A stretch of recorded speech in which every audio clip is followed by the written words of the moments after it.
The doctor stood stock still in the Venusian Aikido guard stance and stared down at the prone figure of a woman, clad in black biker gear. Her helmet lay discarded nearby. He looked down in horror at a face so recently revealed to him, its eyes closed, breathing faintly. He stared at the face of the Rani. The sound now drifted into the TARDIS.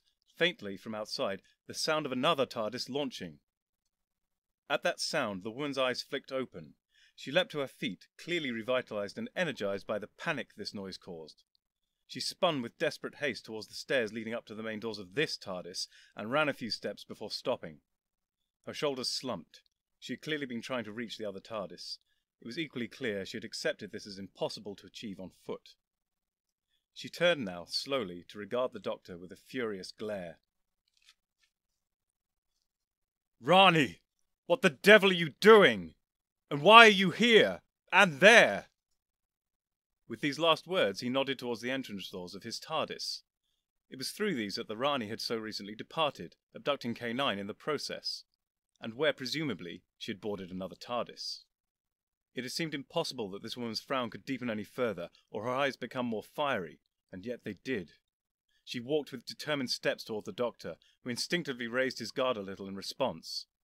She did not herself respond to this shift, and instead simply walked around his outstretched arms to stand next to him and slightly in front of him. Then she punched him hard in the shoulder. "Ow!" The Doctor cried, taking half a step sideways and rubbing his shoulder vigorously with a pained expression. "You are an idiot!" The woman yelled in his face, exasperation personified. For the time being, the Doctor was utterly flabbergasted by this inexplicable and outlandish behavior. "I cannot believe you failed to recognize me. Twice!" She continued. "What? Recognize? Why?" The Doctor mumbled in confusion. For her part, the woman just continued to stare at him, one eyebrow raised, waiting impatiently. The Doctor looked between her and his aching shoulder, and gradually an uncertain look of recognition spread across his features. "Romana?" he gasped in utter disbelief. Romana threw up her hands in exasperation. "At last! Yes, Romana, the one and the same. The one and only, in fact." The Doctor staggered back against the main console, clutching his head. "This is a little confusing," he said faintly. Romana stuck her hands on her hips. "Confusing? I would have thought it was plain enough. The Rani stole my identity and went traveling with you, all the while plotting to use you to her own ends. What is difficult to understand? The only thing which might be is how you didn't realize it wasn't me." The Doctor stood up a little straighter now as his wits rearranged themselves. He felt the need to defend himself, rising. "She had your clothes on. She had adopted one of your hairstyles, mannerisms, everything. She was very convincing." Romana rolled her eyes. "Convincing? Really? So is that all it takes to fool you? All someone needs to do to trick their way onto the TARDIS is dress up like one of your old companions and change their hair. Tell me, does this happen to you often?" Romana asked, her hands once more upon her hips. The Doctor looked awkward and embarrassed as he found it hard to find the words to counter this. He just raised his hands and spluttered, allowing Romana the opening to continue.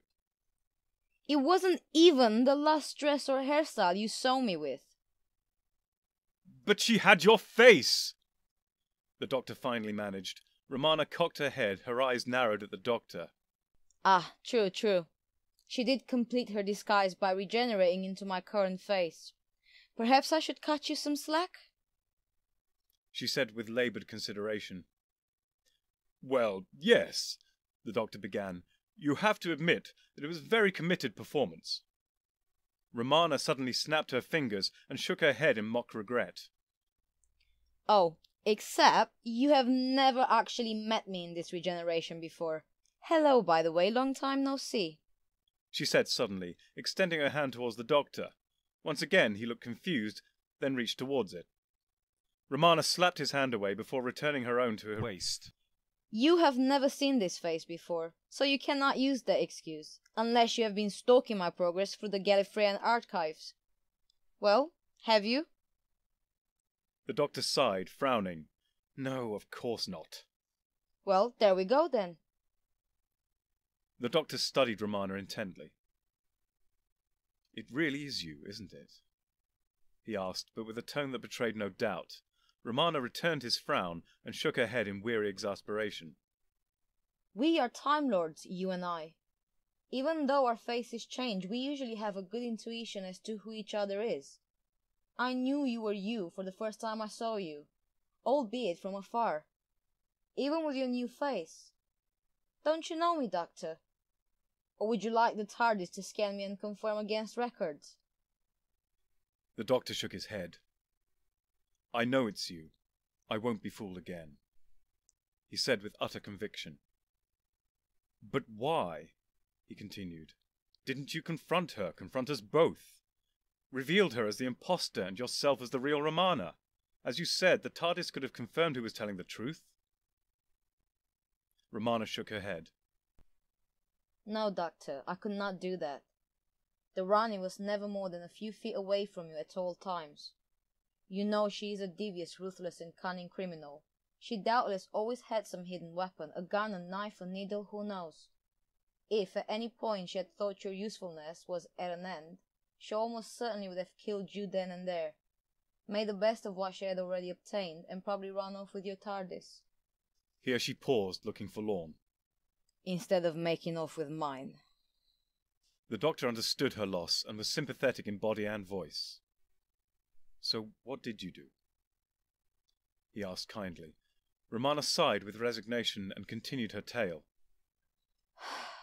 I discovered the Rani's break-in when I returned home. She must have been in quite a rush, as she had barely made any efforts to cover her tracks. I guess she might already have known I would not confront you both directly for the reason I just gave. All the security footage was there. I saw her raiding my wardrobes. Watched her regenerate into a Rani with my face. The monster! Watched as she broke into my TARDIS for the first time, that is. I was quite surprised to find it was still there where I left it. Once again, though, she had not bothered to hide her movements. My TARDIS log showed she had performed a side-to-side time transport, and to where. And so I resolved to do what I could. To follow you incognito until I could devise a plan to rescue you. The doctor nodded slowly. I understand, even though I am ill-used to the concept of being rescued.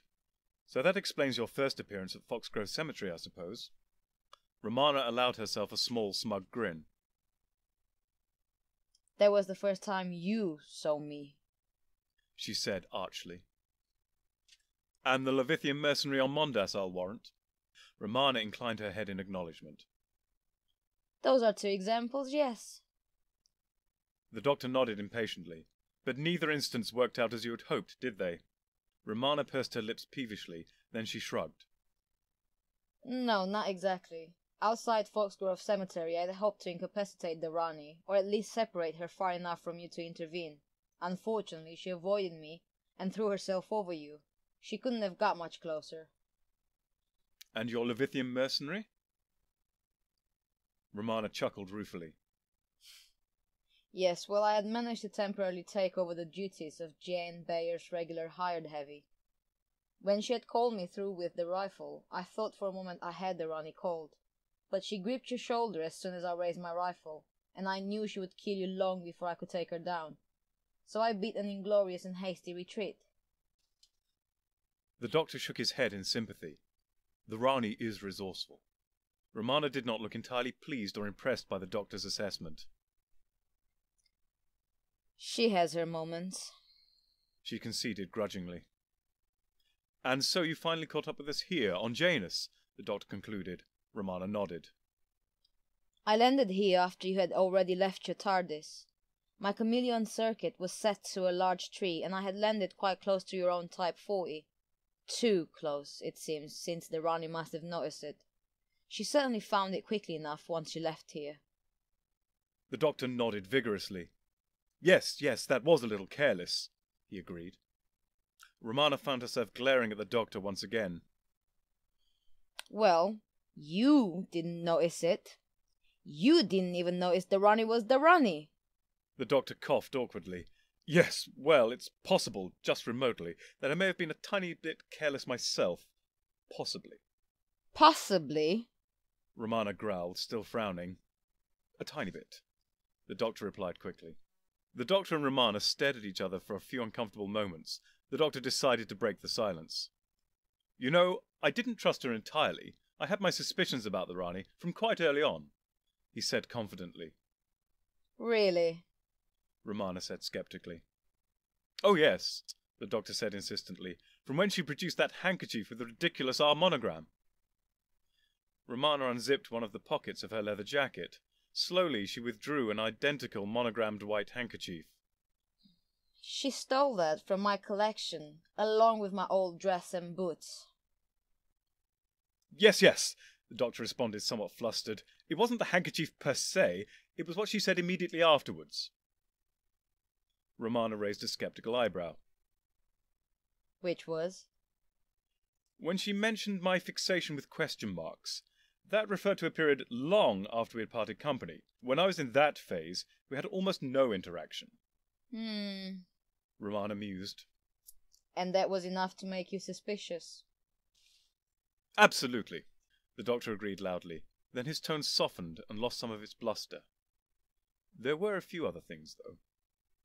Romana became genuinely curious. Really? Such as? Well, she seemed a little less steady than you usually were. I mean, one could write it off to a new regeneration. Still, she did seem a little more susceptible to panic than I would expect from you. Romana allowed him the faintest of indulging smiles. I see. Anything else? The doctor scratched his head for a moment. Well, she also seemed a little too obsessed by power, and her arrogance was a little cold, even by your standards. The smile had evaporated now, replaced once more by the frown. Even by my standards, eh? Oh yes, the doctor agreed vigorously. You were far more easy to bear. Easy to bear, Romana repeated slowly. I see. The doctor stepped closer to Romana now, all playfulness or bumbling gone in an instant, utterly serious and sincere. Romana, in her turn, did not back away, but returned his gaze, ready for whatever ensued. I am very glad to have met the real Romana. I need her, need you, to help undo all the mess, of my own making or otherwise. Will you help me save the universe? Romana gave the doctor a hard stare. I will help you stop the Rani. I will help you save the universe, if at all possible. Thank you, the doctor responded simply. Romana held up a hand. And after that, I shall be returning home. I think I shall by that time have had just about as much of you as I can bear. The doctor sighed and nodded his assent. As you wish. Romana now walked past the doctor to stare at the main console. It seemed she was familiarizing herself with its current configuration. As she did so, she asked, What now, Doctor? What exactly is the Rani playing at? The doctor joined Romana at the main console, a couple of panels over from her own position. The Rani has abducted K9, and with it my four-dimensional stress set, FDSS if you prefer. She intends to take it to the weakest point she can find in our spacetime fragment, and use it to force her way into the bulk. She seeks to travel there and join the ranks of the 11-dimensional godlike entities found therein. In the process she will, naturally, destroy our universe once and for all. Romana looked horrified. That's insane. And even if you weren't, throwing herself into the bulk would certainly drive her mad. The doctor shook his head. She does not believe so, he began gravely. She thinks that with enough training and time devoted to this, she can survive the transition, thrive even, as a newborn god entity of the bulk. And no doubt she will lay low in our spacetime fragment and give herself that time. until she is ready to execute her plan. She is a Time Lord with a TARDIS, after all. That much would not be hard. Romana nodded her agreement. Yes, it is unlikely we could find her just by searching the universe blindly. Even reduced as it is, if she truly wishes to remain hidden. Quite so, Romana. The Doctor concurred. However, he continued, eventually she will make a break for it. As soon as we met, she'd angled to head for the weakest point in our space-time fragment. The Doctor stared intently into Romana's eyes now. I know where she will go. He set various knobs and levers on the main console and threw the launch lever. The TARDIS was off now, flying through time and space, sailing with ease in its natural environment. Doctor, where are we going? Romana asked. The Doctor looked down at the long brown coat he was wearing over his more usual black suit, complete with DMs. Well, I might as well keep this on just for one final stop, he said distractedly. Which is? Romana pressed, a little impatiently. The South Pole, Earth, where I launched from the moment the universe shattered, or at least as close as we can get. Romana looked puzzled. As close as we can get? What do you mean? The Doctor stroked his chin. In a way, you might say our space-time fragment started there. That location and event in time and space forms a vertex, if you will. An ever-narrowing portion of our universe terminating at a point. In reality, we can never force the TARDIS back to that singularity, as it were. Listen to her. Even as the Doctor had been speaking, a subtle shift in the tone of the TARDIS's engines had become apparent. There was a low but steady climb in pitch. It was almost like a car engine with the clutch slowly being disengaged. The engine left to race ever faster as less and less work was done. The Doctor studied the displays on the main console intently. We are barely moving at all. Might as well engage the materialization circuit. This was closest to Romana, and so she duly obliged. The tone of the TARDIS began to take on a more strained note. As they listened, it sounded a little like grinding. That doesn't sound good, Romana noted. Well, it's bound to be a little rough, landing under these conditions. As the landing continued, the engines began to acquire a high-pitched scraping noise. Romana looked at the display showing their landing location, slowly pulsing in and out of view. Doctor, what color is the South Pole? She asked. The Doctor frowned. Well, white, mostly, he replied, a little confused. So not black then? Romana responded. The Doctor dashed round to share her view. While still pulsing in and out of view, it was clear the plains and outcrops of the Antarctic tundra were now black from horizon to horizon. The Doctor frantically twiddled controls to zoom in the picture. Every surface was covered with penguins. But there was something not quite right about them. The Doctor flicked on the audio receiver. The main console room was filled with squeaking, gibbering, and laughter. The laughter of children. The Doctor realized these penguins were entirely black, not a patch of white to be seen. No, no, no, no, no! The Doctor cried as he dashed back round to the navigation control panel. The scraping sound from the engines now sounded like metal tearing upon metal. Doctor, what is it? Romana asked in shock and horror. It's a trap! The Doctor yelled. Full astern! He now cried, rather redundantly as he was handling the controls. Emergency time warp! The TARDIS jerked suddenly. The grinding and squeaking did not cease, but now was joined by a persistent rattling vibration.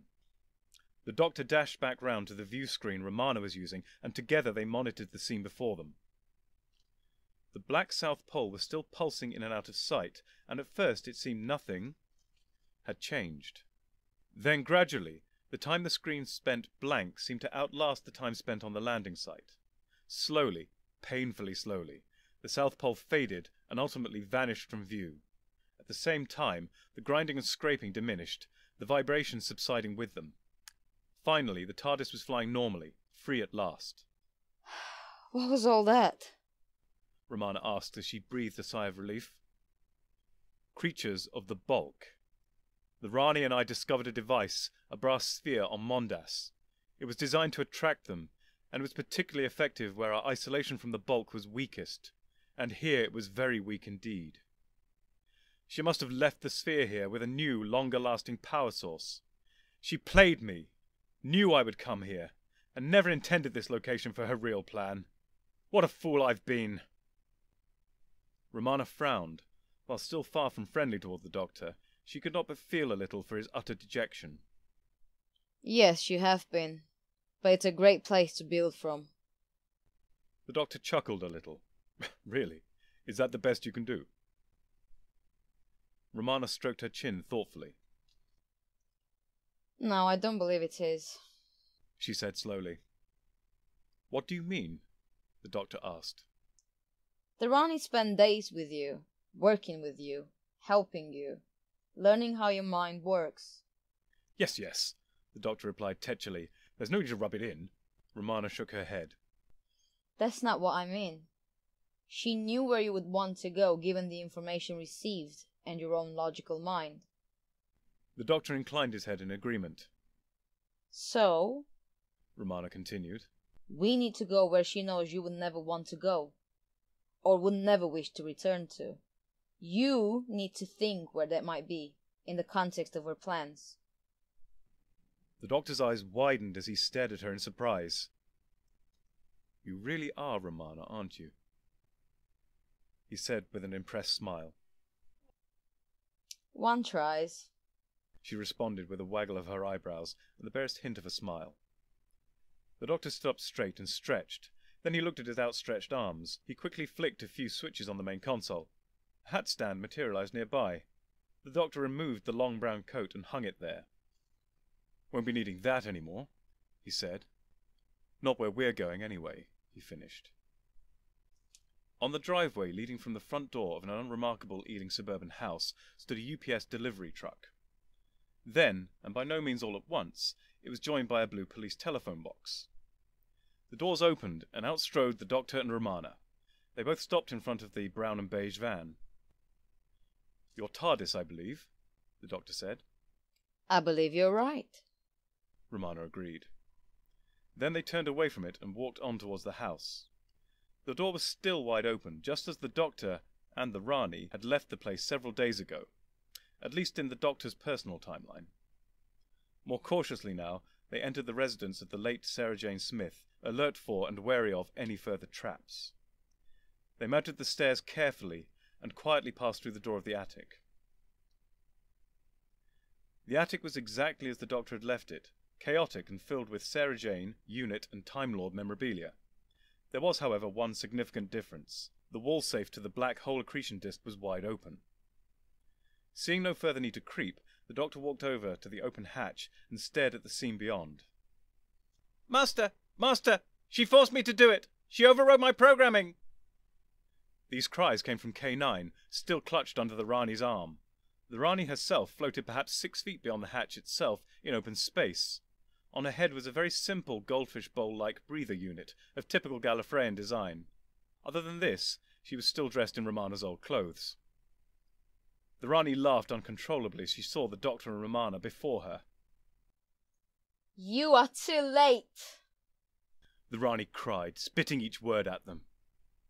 Behind her, between her and the accretion disk, stood an insane gash in space and time. It was tall and narrow, and what could be seen within defied easy explanation.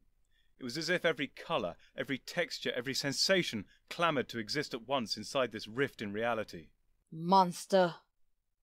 Romana spat back at her. You cannot stop me, the Rani further opined. I have spent months mastering the mysteries of the bulk. I have slowly and gradually acclimatized myself to the visions and sensations of that realm, with the aid of this annoying teen toy here, with its FDSS. At this point, the Rani cast K9 a contemptuous look before continuing. With it, I was able to open micro-rift to touch and taste the bulk in small controlled doses, to adjust my senses, to become one with the bulk. K9! the doctor cried. Can you move? Negative, Master, the robot replied. All thrusters still inoperative. The doctor thought for a moment. How are your internal gyros? All functioning normally, Master. The doctor leaned through the hatch now and yelled, Try spinning! Immediately, K9 spun and tumbled frantically on the spot. Although he remained at the same point in space, more or less, the Rani's grip had been broken and she slowly drifted away from him. For a moment she desperately tried to reach for the robot, then looked over her shoulder and smiled. I keep telling you, Doctor, you are too late. It has already served its purpose. It forced open the rift here, gave me my conduit to the bulk. I have no further need of your device. I have no intention of coming back. For there will be nowhere to come back to soon enough. My trajectory is set. My future, at least, is assured. It was clear the Rani was drifting towards the rift.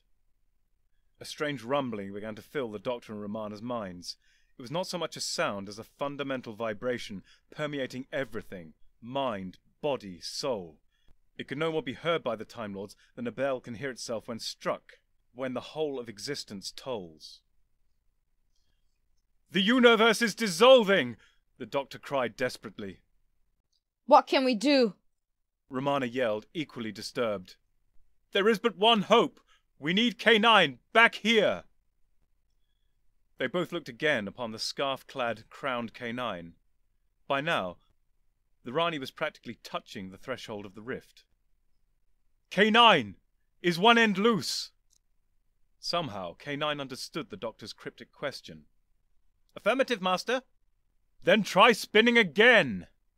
This time K9 spun in a very complex and deliberate pattern. As he did so, the scarf unthreaded from his body and spooled towards the opening. The Doctor leaned forward, Romana gripping his legs to keep him anchored. He caught the end of the scarf, the other end hooked in undignified fashion on K9's tail. Quickly now, the Doctor pulled hand over hand and brought K9 to him, grabbing him by the body and dragging him through the hatch. The Rani had all but disappeared in the substance within the rift. Still, her voice could faintly be heard, laughing all the while. Too late! Too late! Meanwhile, the tremors in the universe were becoming quite disorienting. The Doctor blasted K9 with a sonic screwdriver and released all the blocks and controls the Rani had placed upon him. "Quickly, K9! Use the FDSS! Seal the rift!" "I shall attempt to, Master, but I may have insufficient power." K9 began emitting strange noises. The universe quake stopped growing, but did not subside. The rift also remained unchanged. "Master, I can only maintain the status quo. I cannot close the rift or reverse the damage." The Doctor ripped open K9's maintenance hatch and stuffed the sonic screwdriver inside. He added what power remained in the device to K9's own. Like some chaos-fueled, aged clam, the rift slowly began to narrow. The universe quake also quietened. Just before the final line of a crack closed, a familiar voice drifted to the Doctor and Romana. Too late. Then the Rani was gone. The Doctor slumped to sit upon the floor next to K9 and withdrew his arm. He reached up and pushed the safe door closed, but lacked the strength or will to seal it properly at that moment. Romana sat down next to the Doctor, shoulder to shoulder. Did we do enough? Did we fix the universe? She asked. The Doctor turned his head wearily to regard her own tired face. We did enough. We did not fix the universe. How bad is it? Romana asked grimly. The Doctor gestured with his hands non-committally. Well, the rift is closed. The Rani is in the bulk.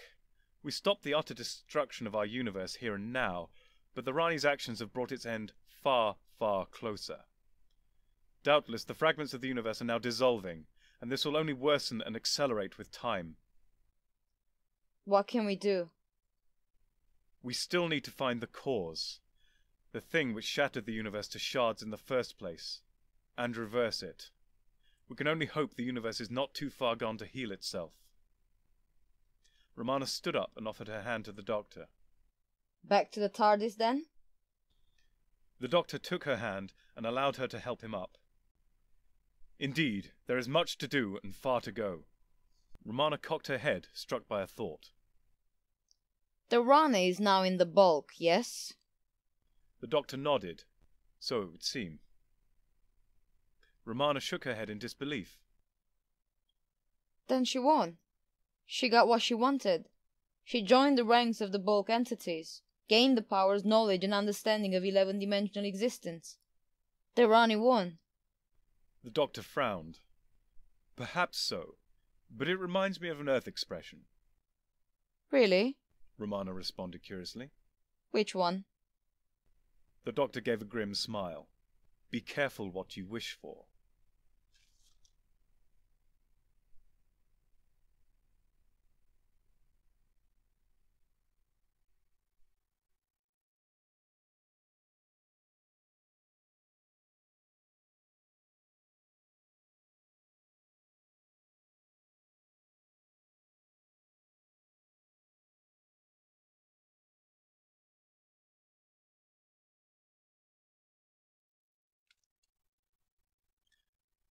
What follows is not a true telling, for this is a tale of the bulk, and such a realm defies description by mere mortals limited to 4 dimensions. Space, time, events, history, thought, experiences, none of these can be translated from 11 dimensions down to a paltry 4. Imagine trying to describe an actual tennis match to a game of Pong. Our task here is infinitely more impossible. So, all that can be written here is an analogy, a story, if you will. Now, some will decry anything but the literal truth as a lie. They will see no value in anything other than a harsh, mathematical description of the dimensions of things. And it is hard not to have some sympathy for their position, for their desire for absolute truth at least. And yet sometimes, if we are lucky, a story can hide a deeper truth, and in the telling bring it to light. And so, with your understanding and forgiveness, I shall tell my tale of the bulk.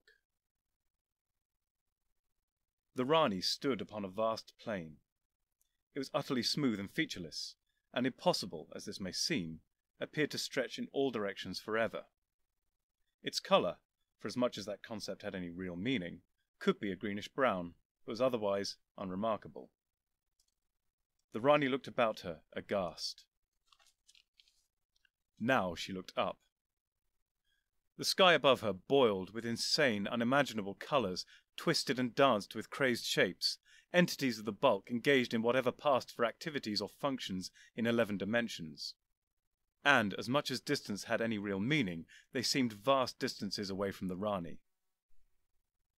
A realization slowly crept upon the Rani's mind as she looked again at the featureless plain around her. The realization gave way to horror, and she raised her hands skywards and screamed in frustration and terror. No! If it were possible in the 11-dimensional realm to pan outwards and away from the Rani, she would slowly shrink in our field of vision to become an infinitesimally small point. Ultimately, she would become too small to see at all. Yet, the plane on which she stood would still look to us exactly as it had before. If we persevered, however, panned and panned until we had covered, say, 200,000 light-years, if such measures had any meaning, we might begin to see a slight curvature to that surface. If we went out still further, maybe 10 or 100 times more, we would begin to see it as a tube. We would have to step quite a bit further back to truly appreciate it for what it was. One tentacle among many, upon just one of the innumerable entities of the bulk.